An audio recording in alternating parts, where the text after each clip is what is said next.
I was born with a silver spoon in my mouth. I guess I had a childhood that most people can only dream about. We lived in a mansion with sweeping staircases, an indoor and outdoor pool, a tennis court, and a lovely big garden where my mom used to throw her lavish parties. I remember having a huge dollhouse, and I got a pony for my first birthday. My parents bred and trained the fastest racehorses in the country. So that's how I spent my childhood, along with thoroughbreds and all the toys that money could buy. It was a great time. I was an only child, but I wasn't lonely. With a house full of maids and nannies everywhere, I had all the company I needed. My dad, my mom, and my Aunt Jenny were there always ready to play with me. Aunt Jenny was my mom's sister. She was married to Uncle Jimmy, but I rarely saw him. My birthday parties were amazing. We had a real circus in the garden for my 7th birthday, complete with jugglers, lions, and acrobats. When I turned 8, my dad rented the whole theme park for me and my classmates. All the princesses were there to sing my happy birthday song. It was so magical. When it got too hot in the summer, my family and I got on my dad's private jet and headed off to the slopes where I learned to ski. Then it was off to Paris and Milan to buy my lovely dresses and handmade shoes. One shop even made my own personalized perfume. It was called Princess Grace, and it was named after me. Princess Grace, that's what everybody called me. I guess I was kind of a princess, the heir to an empire.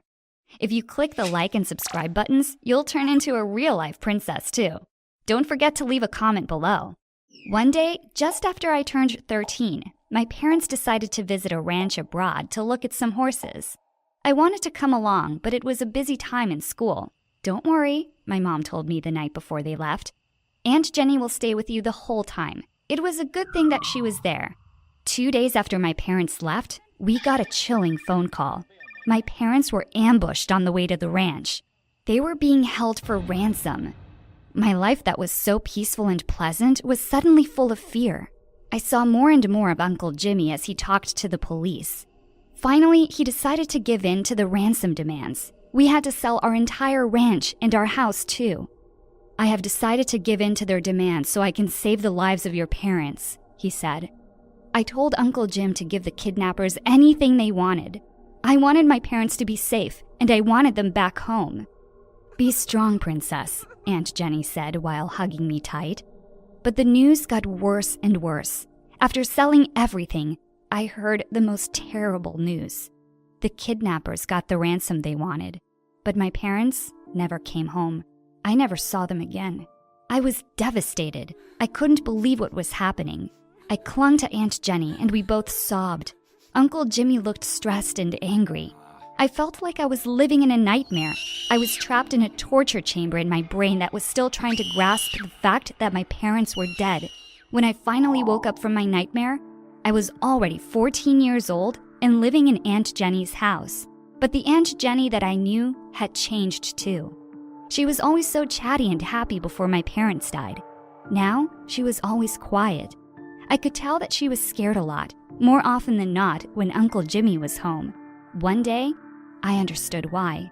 The reason why Aunt Jenny was always over at our house back then was because Uncle Jimmy had a terrible temper.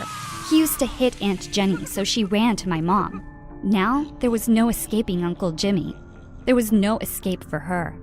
There was no escape even for me. One day, Uncle Jimmy got home drunk.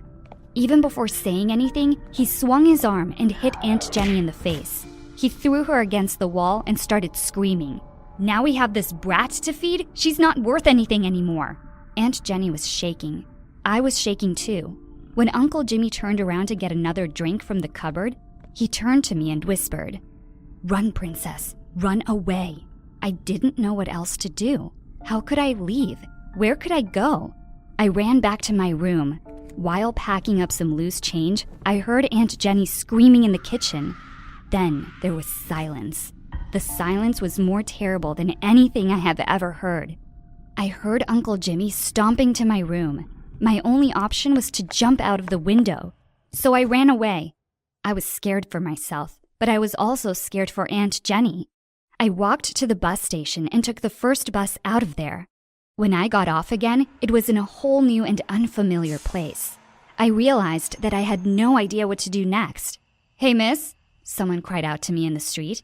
"Do you want to share my cardboard bed tonight?" It was a homeless man. He looked scary and dirty. I've never been out on the streets by myself alone at night. "Leave that kid alone," someone else cried. "Are you lost, kid? Do you need help to go back home?" I shook my head and I ran as fast as I could. I didn't know where I was running to, though. That night, I slept on a bench in the park. It was narrow and uncomfortable. I had to pull my jacket over my head so I could get some rest. When I woke up, my shoes were gone. My backpack was gone, too. It had all the money I had left. I was now completely broke, homeless, and hungry. I didn't know what to do. I wandered around the streets with my bare feet. Only after a few steps, I stepped on something sharp and I cried out. My foot was bleeding. "Hey!" cried the same voice I heard the night before. I turned to look. It was a girl who looked barely older than me. She was pushing a grocery cart. "Be careful where you step. There's a lot of nasty things on the ground and that cut's going to get infected." She led me to another bench. Then she brought out some antiseptic and bandages from the cart and began to clean my foot. "You better find a way to get some shoes, kid," she said. "You won't survive life on the streets without them." I nodded, but I kept quiet. I got a chill when I heard her say, "life on the streets." I guess this was my life now. She pointed me to some trash bins in a nearby alley. "That's the back of the department store," she said. "Sometimes they throw stuff out. They don't need it and they don't sell it, but it's a treasure for the rest of us." So I limped to the alley. There were a lot of trash bins to go through, but I found a pair of shoes with ripped out soles. "You can use some tape to wrap around the shoes," the girl said. "Here, I've got some in my cart." She was so helpful. I was still kind of scared of her, but she was being good to me. "Thank you so much," I said. "What's your name?" She told me that she had a nice name once, when she still had a home. But now everyone called her Emmy. Emmy, short for emergency. I make it a point to fill my cart with emergency things, just in case someone needs it. I guess you needed it now. "What's your name, kid?" I was about to open my mouth and say Princess Grace, but I wasn't a princess anymore. "My name is Grace," I whispered softly. Suddenly, Emmy laughed. "Grace isn't a tough enough name for a life on the street. There's no grace found here. You look like you just ran away from home. You've got to be stronger if you want to live here." So Emmy gave me another name, Athena. She told me that if I couldn't go back home, I'd have to be as brave as the great goddess of war. And it was war out there. We lived in alleyways and dumpsters. Emmy told me that a lot of people threw good food away. There was always something to eat from the trash if I got there before the rats did. I wanted to cry and scream. This place was filthy and disgusting. I wasn't going to eat someone else's leftover food. I wasn't going to fish out a half-eaten sandwich from the trash. Emmy must have seen the disgust on my face. She slapped me. "Stop acting like you're above it all. If you've got no place to go, then this is it for you. We all have to eat." I vowed to myself that I wasn't going to stoop that low. I wasn't an animal who had to fight for scraps of food. There's a shop in Milan that used to make my signature perfume, for crying out loud. But as the hours passed, I got hungry.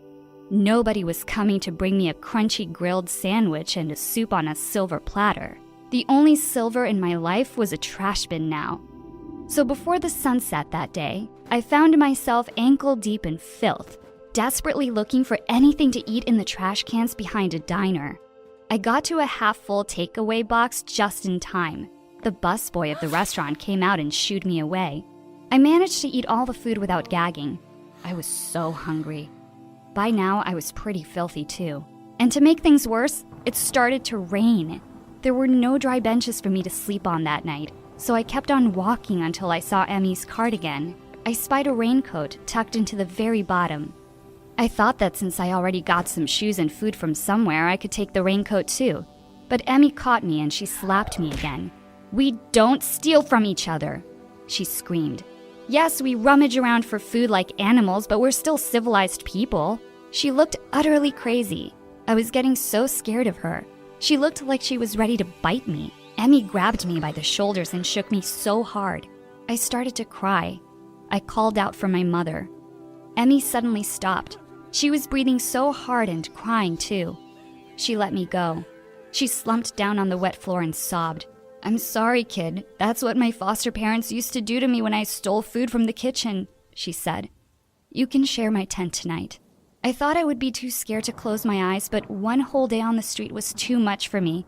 The moment that my head hit the floor, I slept. When I woke up the next day, Emmy decided that she needed to teach me the rules. First of all, there were more kids there than I initially thought.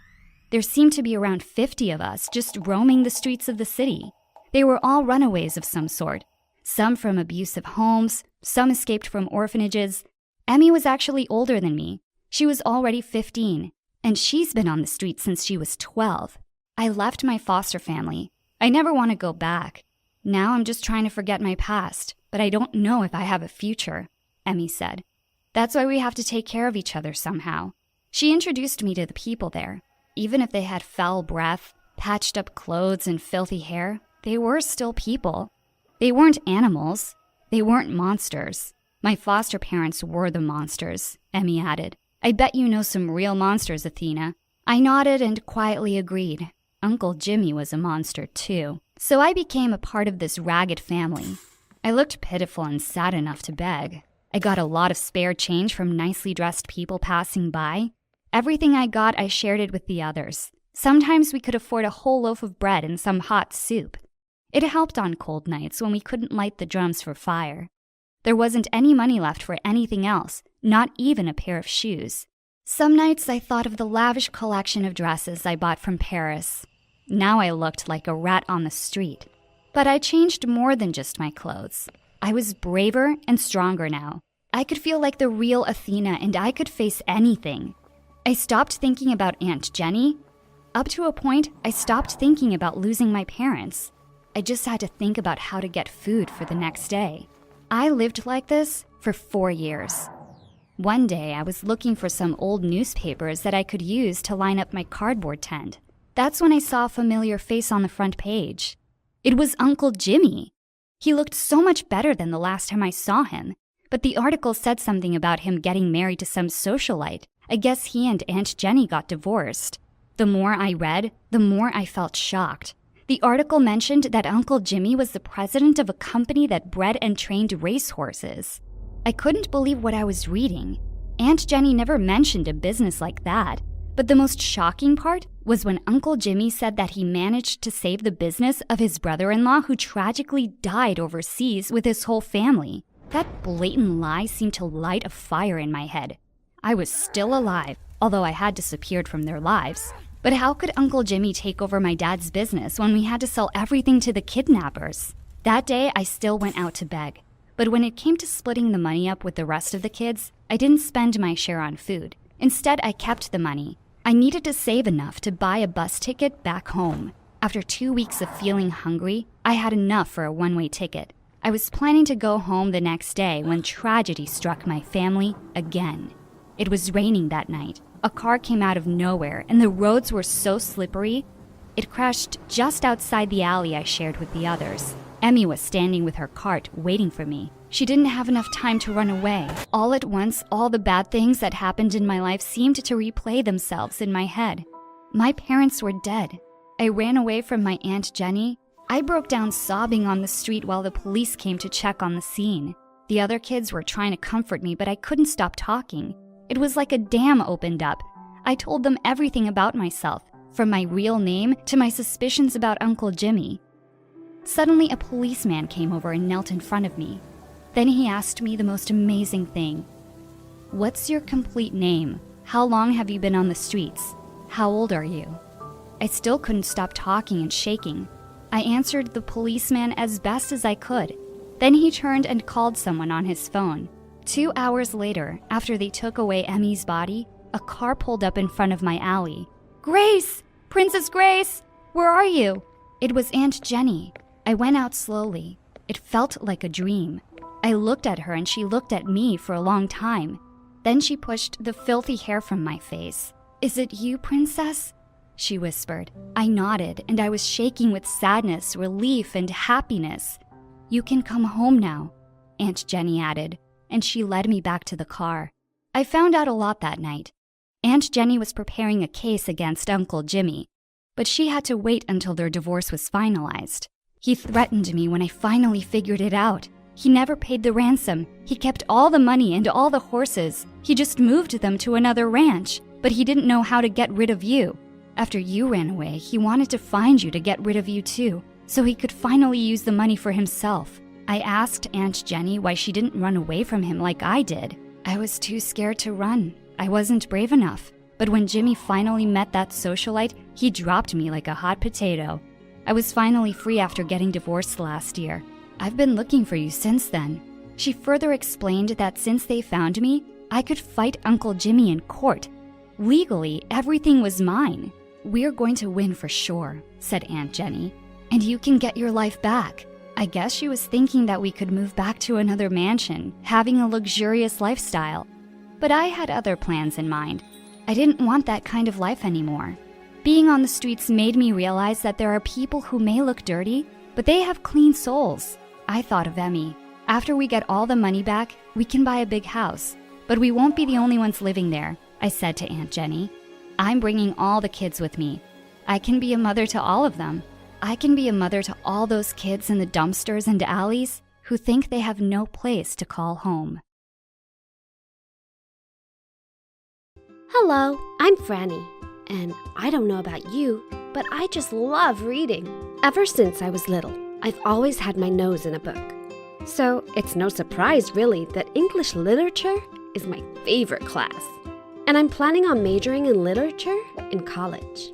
None of my friends are really into literature, so sometimes it can get a bit lonely, as I feel like the only one who really cares about books. And I just wish I had someone I could share this passion with, other than our teacher, Miss Carlisle. She just went on maternity leave, so other than the odd email, we probably won't keep in touch much. On the first day of the new term, I was so nervous about who our new teacher would be. I was praying that it wouldn't be Mr. Smith, as he is so strict, and he always picks the worst books for his classes to read. As I walked into the class, I noticed our new teacher. Well, it looked like it was my lucky day. He was definitely the same age as my dad, but he looked cool and slightly unkempt, with a mop of messy hair and a lot of stubble. As I took my seat, he smiled at me, and if I wasn't mistaken, his gaze kind of lingered. I blushed and pulled my books out of my bag. He introduced himself as Mr. Webbs, and then we all had to introduce ourselves too, and mention our top 3 favorite writers. I couldn't believe it when he said his favorites were exactly the same as mine. He complimented me on my good taste and said he would bring some books in for me that he thought might be to my liking. I left the class feeling like I was floating. For the rest of the day, I couldn't stop thinking about him. After school, I saw him getting into his car, and he waved to me and said, "See you tomorrow, Franny." I cycled home with my heart racing, and that night, I thought about him nonstop. I couldn't wait for our next class together. The next day, when I reached his class, there were a pile of books on my desk. He'd slipped a note inside saying, "I hope you enjoy them as much as I did." And then, he'd even added a smiley face. Or was it a winky face? I devoured them. And when I'd finished them, I also slipped a note inside, saying, "Thank you so much." I thought about adding a heart, but then decided not to. We kept going in this way for the next month. He always left me a note inside, and in some, he'd even written little messages on the pages giving his opinion. At first, I thought he was doing this because he wanted to encourage me and help broaden my knowledge of the great writers. But then I started to think, maybe he liked me as more than just his student. One lunch, I caught him staring at me through the dining hall doors. He must have been staring at me for like 5 minutes straight. I wanted to get to know him more before Miss Carlisle came back. It was almost the last day of the term, and Mr. Webbs wasn't sure he'd still be subbing for her next term. My heart sank at the thought of not being able to see him every day. I decided I needed to do something. The next day was the very last day of term. So, I put on my brave face and made my way to his office before class that day. I knocked on his door, and as I entered, I noticed he looked a bit sad. He must have been feeling feeling upset that it was his last day with me too. He asked me to take a seat, and as I did so, I spotted a framed picture on his desk of a young girl. She looked similar to me. This was unbelievable. He saw me looking at it, and I asked who she was. He then went on to explain that it was his daughter, who had sadly passed away from cancer 2 years ago. He said they'd moved to the city to try and start afresh and let go of the past couple of years of sadness. He then looked at me with tears in his eyes and said I remind him a lot of his daughter and that she had also loved literature as much as I do, and that it had made him happy to be able to share his favorite books with me, as he would have loved to have done that with his daughter. I didn't really know what to say back to him. I felt so stupid. Here I was, about to declare my love to a man that had lost his daughter, and I had gotten all the signals wrong. He apparently didn't want me to be his lover. I told him, "I'm so sorry for your loss." And then I said I needed to go or I'd be late for class. He looked a bit confused and asked why I'd come to see him. I just said it was some questions about the exam and that I'd just ask him in class. I quickly left, feeling humiliated. What had I been thinking? Clearly, I'd been reading too many romance novels recently. I hurried off to class,